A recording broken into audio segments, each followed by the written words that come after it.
Deuxième partie du chapitre sur les systèmes d'équations linéaires. Donc on a vu dans la première partie l'algorithme du pivot de Gauss. Donc on l'a mis en œuvre dans l'exemple qui est là. Donc on a vu qu'il y a une première partie qui consiste à échelonner le système. C'est ça qu'on appelle algorithme d'échelonnement du pivot de Gauss. Une fois qu'on a échelonné, eh bien on peut, en continuant, en distinguant les inconnues dépendantes et indépendantes, arriver à trouver l'ensemble des solutions de notre système. Donc ça, cette façon de faire, ça marche dans tous les cas, quel que soit le nombre d'équations, le nombre d'inconnus. Autre avantage de cette méthode, c'est qu'en appliquant cet algorithme du pivot de Gauss, une fois qu'on a échelonné notre système, donc nos pivots sont encadrés, là c'est le début de chaque ligne. Donc là on voit qu'on a 4 pivots. Bon, eh bien il y a un résultat qui est très important et qui nous arrange bien, c'est qu'il se trouve que le nombre de pivots du système, eh bien ça va être égal au rang de la matrice associée au système. Alors le rang, c'est une notion qu'on a déjà vue. Le rang d'une matrice, c'est la dimension de l'espace vectoriel engendré par les vecteurs colonnes de cette matrice.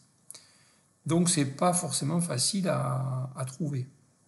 Pour autant, c'est quand même bien intéressant, parce qu'on a vu que ça intervenait dans pas mal de choses dans des chapitres précédents. Et bien voilà, grâce à l'algorithme d'échelonnement de Gauss, voilà une manière de trouver le pivot d'une matrice. Donc le rang d'un système, c'est quoi? Puisqu'on n'a pas vu le rang d'un système, on a vu le rang d'une matrice. Le rang du système AX égale B, en fait, c'est le rang de la matrice A. Et donc, c'est un théorème que je viens de vous dire, c'est que le nombre de pivots du système échelonné est égal au rang du système. Donc le nombre de pivots, c'est le nombre de... Si je reviens ici, c'est le nombre d'inconnus. Donc vous voyez ça fait une forme descendante comme ça, échelonnée. Donc si je prends ce schéma, vous voyez, vous avez une suite d'escaliers comme ça, et donc le nombre, alors les petits, les marges d'escalier là, ça correspond à des pivots. Quand on avance à plat avec une marche qui est plus longue, en fait c'est une inconnue indépendante. Donc on a une succession comme ça de marches de longueur plus ou moins importante. Et puis à un moment, ça s'arrête. On ne peut plus appliquer l'algorithme du pivot de Gauss. Ce qui fait que le rang, on avait déjà vu ça, c'est une propriété qu'on avait déjà prouvée. Le rang est inférieur à la fois à n et à p.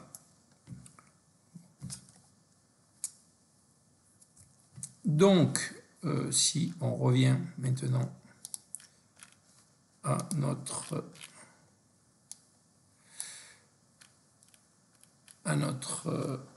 système d'équations. Donc, on a vu qu'il y avait un système homogène associé. Ça c'est fait. Maintenant, on va voir la relation entre les deux, entre l'ensemble des solutions de H et l'ensemble des solutions de S en particulier.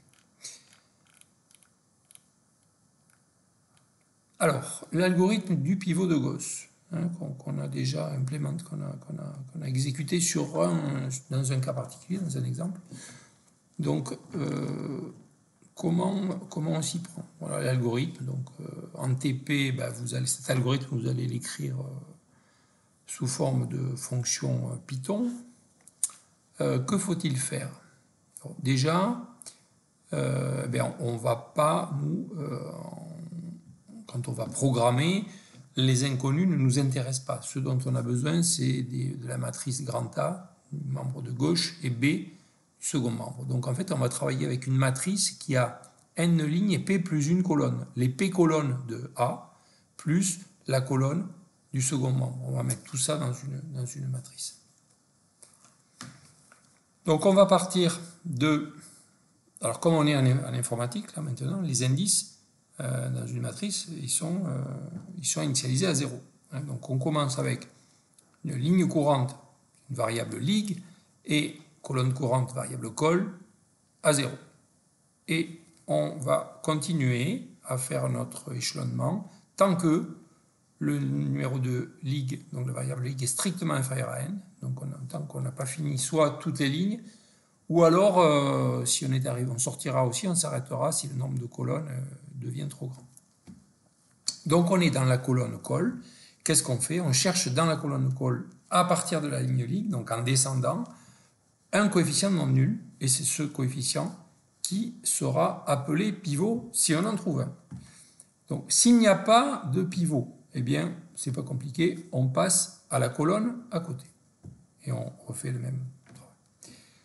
Si on en a trouvé un, très bien, on va permuter la ligne lig avec la ligne du pivot. On va positionner le pivot au bon endroit, et à partir de là, pour toutes les lignes qui sont au-dessous de la ligne du pivot, donc à partir de lig plus 1 jusqu'à n-1, eh bien, on va se débrouiller en remplaçant li par une combinaison linéaire de li et de l-lig, la ligne du pivot, pour faire apparaître un 0, donc dans toute la colonne sous le pivot.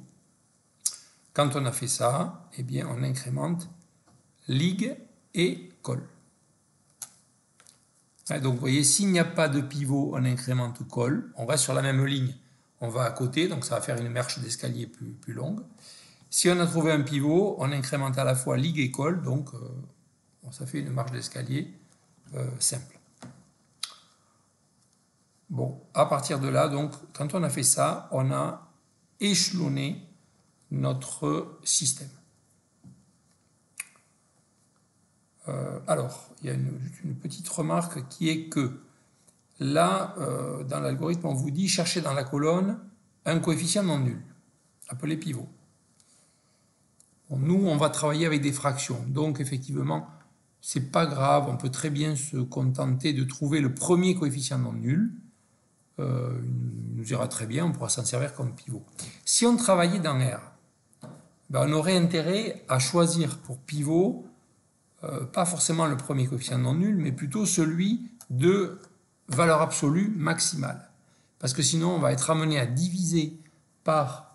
étant donné qu'on va être amené à diviser par le pivot, si le pivot est très petit, c'est-à-dire proche de 0, ça va induire des erreurs d'arrondi. Et donc, dans R, ben, on ne prend pas le premier non nul, mais on prend le plus grand qu'on puisse trouver.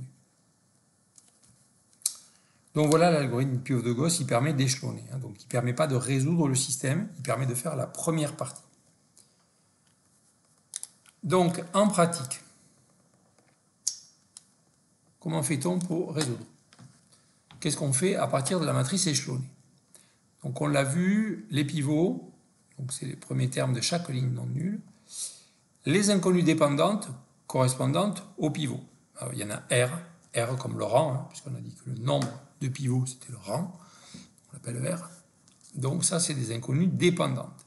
Les autres inconnues, elles sont indépendantes. Il y en a donc P en tout, puisqu'il y a P inconnu, moins R, c'est les autres inconnues. Et donc on va exprimer toutes les inconnues en fonction des inconnues indépendantes.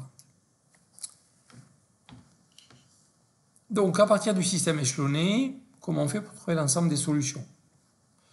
Alors, une fois qu'on a échelonné le système, à la fin du système, eh bien, il reste une zone, donc je reviens là-haut, une zone ici, où à gauche, là, on n'a que des zéros, puisqu'on a fait apparaître des zéros.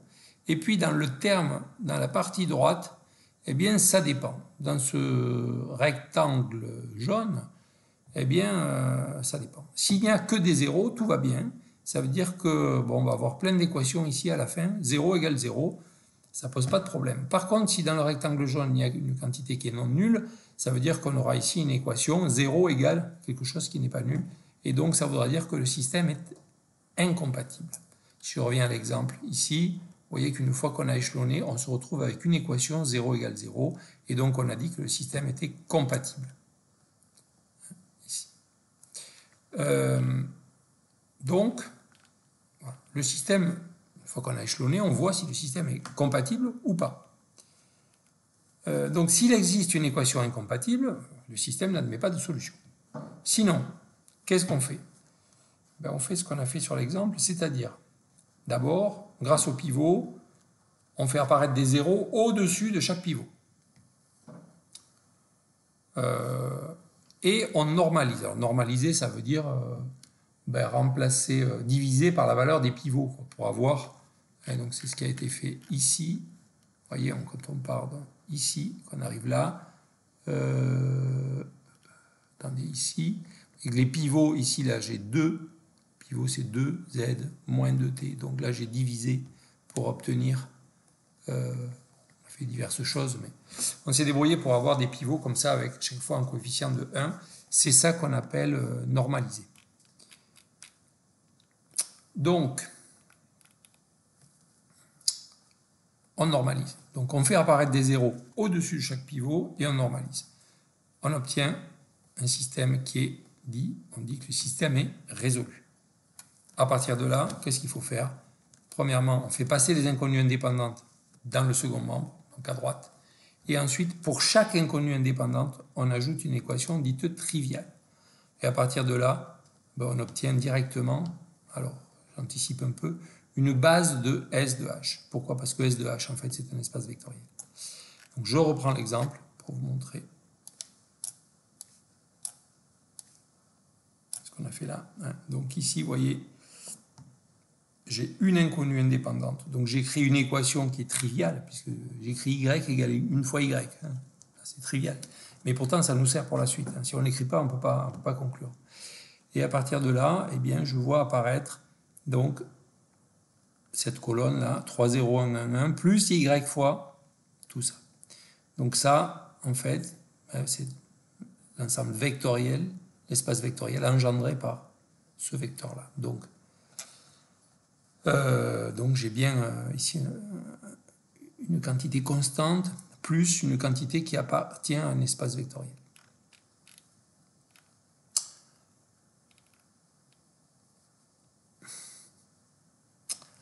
L'autre avantage de cet algorithme de Gauss, de cette méthode-là, c'est que si j'applique cette méthode de manière stricte, eh bien je suis sûr que la famille génératrice que j'obtiens, eh bien elle est libre. C'est-à-dire que je suis sûr d'obtenir une base de l'espace vectoriel SH. Donc maintenant, résultat théorique. On reprend tout ce qu'on a vu là. Si on note SH, l'ensemble des solutions de H, et S, l'ensemble des solutions de S. Bon, SH, on a noté ker de A, alors ça on va l'expliquer dans le chapitre suivant. Donc on comprend bien que c'est uniquement fonction de la matrice A, puisque H, c'est le système AX égale 0, donc il ne dépend pas de B. Il se trouve que SH, c'est un espace vectoriel. Alors ça, c'est assez facile à prouver, parce que si vous prenez deux vecteurs qui vérifient, deux vecteurs x1 et x2 qui vérifient le système H, c'est-à-dire que si vous avez ax1 égale 0 et ax2 égale 0, si vous faites la somme, ça fait a, x1 plus x2, entre parenthèses, égale 0. Si vous multipliez par un réel lambda, ça marche aussi. Donc, on peut montrer comme ça facilement que c'est un sous-espace vectoriel, et donc un espace vectoriel. Et donc, c'est un sous-espace vectoriel de RP, de dimension P moins le nombre de pivots, c'est-à-dire de dimension le nombre d'inconnues indépendantes. Le nombre de pivots, c'est R. Voilà. Et ça, c'est SH. Et SS, l'ensemble des solutions du système tout entier, il s'écrit sous la forme de la somme d'une solution particulière quelconque, XP, plus H, H étant un vecteur de S de H, c'est-à-dire de l'espace vectoriel. Donc c'est exactement, je reviens encore à ce qu'on a écrit là, S de S, ça c'est XP, c'est une solution particulière, plus un élément quelconque de SH, qui est l'espace vectoriel engendré par le vecteur moins 2, 1, 0, 0, 0.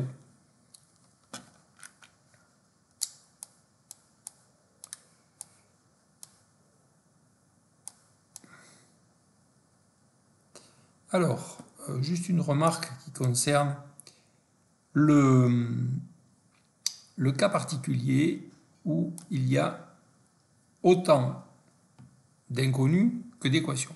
Si on a n égale p, ça dépend du caractère inversible de A. Il y a quelque chose qui est intéressant. Si A est inversible. Si A est inversible, on dit que le système est un nom particulier, c'est un système de Cramer. Alors qu'est-ce qui se passe? Un tel système admet une solution unique. Alors pourquoi? Parce que, voilà, je prends ici AX égale B. Si A est inversible, je peux multiplier à gauche des deux côtés par A-1, donc ça va faire A-1 fois l'identité fois X, donc X égale A-1 fois B. Et donc, l'ensemble des solutions du système S, c'est le produit de l'inverse de A par B, donc ce produit, c'est un vecteur, hein, donc il n'y a qu'une solution. Dans ce cas-là, on dit que le système est de Cramer. Donc c'est le cas où A est inversible. Bon, pareil pour un système homogène, à x égale 0, si je multiplie par A-1, ça va faire x égale 0, donc 0, ça sera la seule solution du système homogène. Évidemment, 0, le vecteur constitué que de 0, uniquement de 0, c'est toujours solution du système homogène, évidemment. Donc voilà pour la résolution d'un système. Bon, reste à faire des exemples à la main pour bien comprendre comment ça marche avant de pouvoir implémenter l'algorithme de Gauss en TP.